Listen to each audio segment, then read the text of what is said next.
The first is Islam itself, and because so many of your viewers have said that democracy perhaps does not conform with Islam, the passing away of the Prophet himself, he named no successor, and that was the first hint that he wanted the caliphate to elect a new caliph. So democracy goes back to Islam from the time of the Prophet.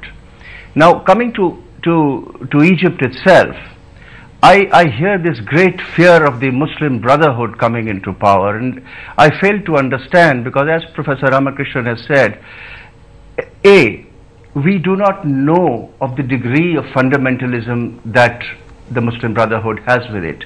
It is not Al-Qaeda, it is not the Taliban, it is a legal opposition which was not allowed to vote in Egypt. So they may be Muslim and they may carry a name Muslim, but I don't think it's proven that they are fundamentalist. We need to go back to the streets and the cafes of the Middle East and hear this conversation. On the streets of Abu Dhabi, on the streets of Bahrain and Iraq and Iran, people today are talking of democracy. I'm reminded of a line from Faiz Ahmad Faiz, कि खून दिल में डुबोली हैं उंगलियां मैंने. Now the movement has started, and I think it's a democratic movement. And you're saying that people are thirsting for that kind of liberal democracy, but let's get a word in from our Pakistani guest. Khalid Ahmed, editor of Friday Times, is joining us on the phone line.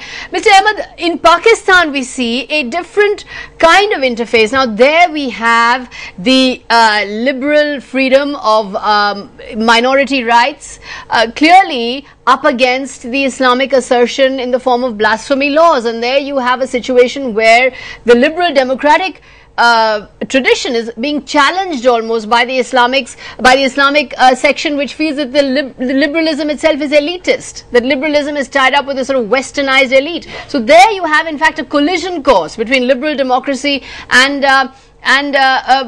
those who consider themselves as representatives of the majority Islamic population. If in the Arab countries people are agitating for a representative system, the agitation in Pakistan is against the representative system, which is dysfunctional.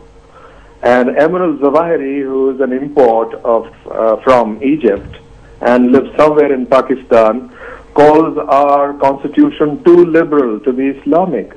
And his version of our constitution, which is now being distributed by the Madrasa network here, is actually proposing a new constitution which would be very much like the constitution that Ikhwan would have had in the Sayyid Qutb tradition, because Emir al-Zawahiri connects himself and Al-Qaeda to the early leadership of Ikhwan, which is now a welfare society in Egypt.